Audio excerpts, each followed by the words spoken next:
ഈ ചൈനയിൽ പടർന്നു പിടിക്കുന്ന ഹ്യൂമൻ മെറ്റാന്യൂമോ വൈറസ് അത് ഇന്ത്യയിൽ ആദ്യമായിട്ട് കണ്ടെത്തിയെന്ന് പറഞ്ഞിട്ട് പത്രവാർത്ത കണ്ടു. ശരിക്കും പറഞ്ഞാൽ ഇത് ആദ്യമായിട്ടൊന്നുമല്ല. വർഷങ്ങൾ, അതായത് 8-10 വർഷങ്ങൾ മുമ്പ് വരെ നമ്മൾ ഒരു മൾട്ടിപ്പിൾ വൈറൽ പാനൽ അയച്ചു കഴിഞ്ഞാൽ അതിലൊരു വൈറസ് ഹ്യൂമൻ മെറ്റാന്യൂമോ വൈറസ് എന്ന് പറഞ്ഞൊരു റിപ്പോർട്ട് വരും. പക്ഷെ നമ്മളത് മൈൻഡ് ചെയ്യാറില്ല. കാരണം അതൊരു ജലദോഷം ഉണ്ടാക്കുന്ന കുറേ അണുക്കളിൽ ഒരു അണുവാണ് ഈ ഹ്യൂമൻ മെറ്റാന്യൂമോ വൈറസ് എന്ന് പറയുന്നത്. അതുകൊണ്ട് നമ്മളത് മൈൻഡ് ചെയ്യാറില്ല. അതായത് ഒരു മൂക്കൊലിപ്പ് അല്ലെങ്കിൽ തുമ്മൽ, ചെറിയ തോതിൽ പനി, ചെറിയ ശരീരവേദന, അതൊക്കെ വന്ന് അത് തന്നെ അങ്ങ് മാറുകയാണ് പതിവ്. പിന്നെ ആസ്മ ഉള്ള കുട്ടികളിലും മുതിർന്നവരിലുമൊക്കെ ഈ തൊണ്ടവേദന, മൂക്കൊലിപ്പൊക്കെ വന്നു കഴിഞ്ഞാൽ ആസ്മ കൂടുന്നതായിട്ട് നമ്മൾ കണ്ടിട്ടില്ലേ?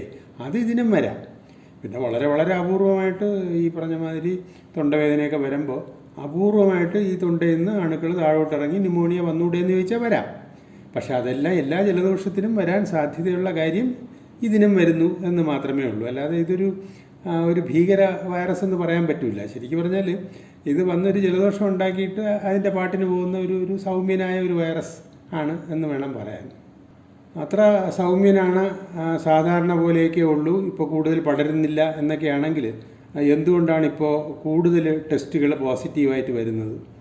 അതിന് പ്രധാന കാരണം വെച്ച് കഴിഞ്ഞാൽ ഇപ്പോഴത്തെ ടെസ്റ്റുകൾ കൂടുതൽ സെൻസിറ്റീവാണ്, കൂടുതൽ നല്ല ടെസ്റ്റുകളാണ്, മിക്കവാറും എല്ലാ അണുക്കളെയും പിടിച്ചെടുക്കാൻ പറ്റിയ ടെസ്റ്റുകളാണ്, അതുകൊണ്ട് പോസിറ്റീവായിട്ട് വരുന്നതാണ്. അപ്പോൾ ചോദിക്കാം, അങ്ങനെയാണെങ്കിൽ ഇത് വളരെ സൗമ്യമായ ഒരു അസുഖമാണെങ്കിൽ ഈ സർവീലൻസ് എന്തിന്? അതായത് ഈ എന്താ പറയുക, കണ്ടിന്യൂസ് നിരന്തര നിരീക്ഷണം എന്തിനു വേണ്ടിയിട്ട് ചെയ്യുന്നു? ആളുകളുടെ എല്ലാം സ്വാബ് എടുത്ത് എന്തിനു പരിശോധിക്കുന്നു? അത് എന്തിനെന്ന് ചോദിച്ചു കഴിഞ്ഞാൽ, ഈ ചൈനയിൽ എന്തെങ്കിലും അസുഖം വന്നു കഴിഞ്ഞാൽ നമുക്കെല്ലാം പേടിയാണ്. കാരണം ഇവർക്ക് ഈ സത്യം പറയുന്ന യാതൊരു സ്വഭാവവും ഇല്ലാത്ത പാർട്ടികളാണ് ഈ ചൈനക്കാർ. അത് കോവിഡ് വന്നപ്പോൾ തന്നെ നമുക്കറിയാം, WHO കാര്യമായ സത്യങ്ങളൊന്നും അല്ല പറഞ്ഞത്.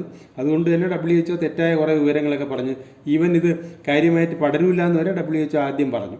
അത് കാരണം അപ്പോൾ കോവിഡിൻ്റെ കാര്യത്തിൽ നമ്മൾ കണ്ടു, അത് ശരിക്കും പറഞ്ഞാൽ ഒരു ജനിതക മാറ്റം വന്ന ഒരു വൈറസാണ്.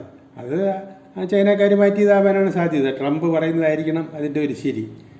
അതേമാതിരി തന്നെയാണ് ഞാനും വിശ്വസിക്കുന്നത്. അത് ചുമ്മാതെ അങ്ങനെ ഇത് അന്തരീക്ഷത്തിൽ നിന്ന് പെട്ടെന്ന് ജനിതക മാറ്റം വന്നതൊന്നും ആവാൻ യാതൊരു സാധ്യതയില്ല.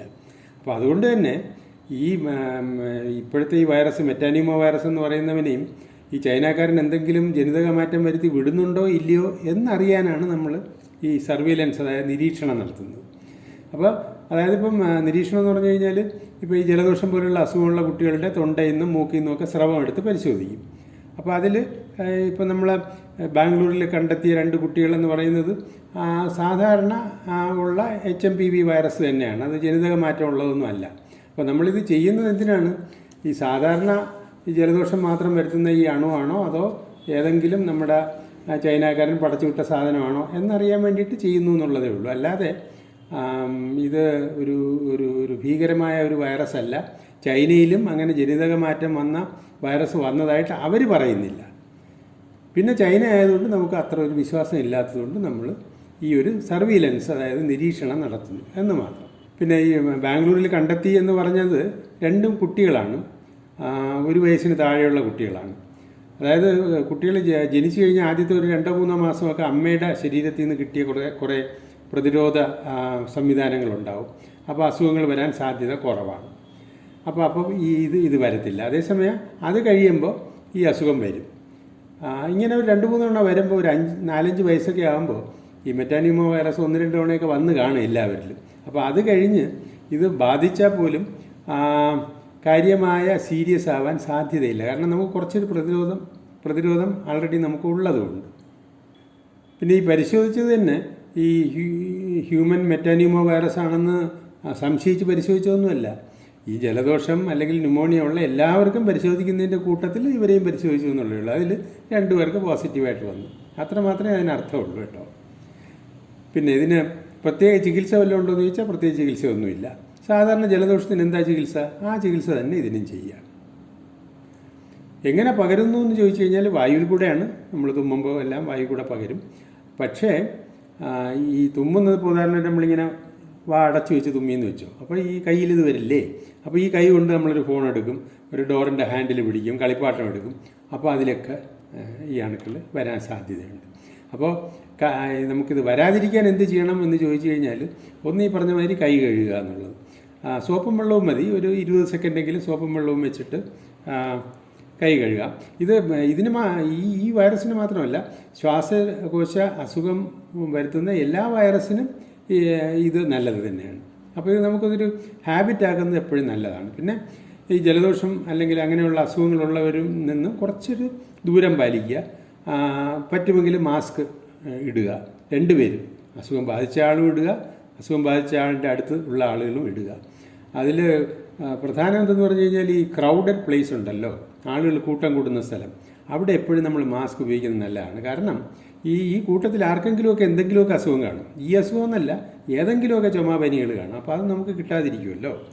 പിന്നെ ഈ ചുമയ്ക്കുന്നത് തന്നെ ഞാൻ നേരത്തെ പറഞ്ഞ പോലെ ഇങ്ങനെ ചുമച്ചു കഴിഞ്ഞാൽ ഇവിടെ അണുക്കൾ കയറും. അതിനേക്കാളും ചുമയ്ക്കുന്നത് ഇങ്ങനെ ചുമച്ചു കഴിഞ്ഞാൽ അണുക്കൾ ഇവിടെ ഉണ്ടാവുള്ളൂ. നമ്മൾ ഇവിടം വെച്ചിട്ട് ഡോറൊന്നും തുറക്കില്ലല്ലോ, ഇവിടം വെച്ച് ഫോണും എടുക്കില്ല. അപ്പോൾ അതുകൊണ്ട് ഒരു പക്ഷേ കർച്ചീഫ് നമ്മളിൽ ഇല്ലെങ്കിൽ ഇങ്ങനെ ചുമയ്ക്കുക, ഈ നമ്മുടെ എൽബോയുടെ ഇവിടെ വെച്ചിട്ട്. പിന്നെ മുറി നല്ല വായുസഞ്ചാരം ഉള്ളതായിരിക്കണം. കാരണം ഏതെങ്കിലും അണുക്കളുണ്ടെങ്കിൽ അത് ആ റൂമിൽ തന്നെ കിടന്ന് കറങ്ങാതെ വെളിയിലങ്ങ് പോകും, അപ്പോൾ ഡൈല്യൂട്ട് ചെയ്ത് പോകും.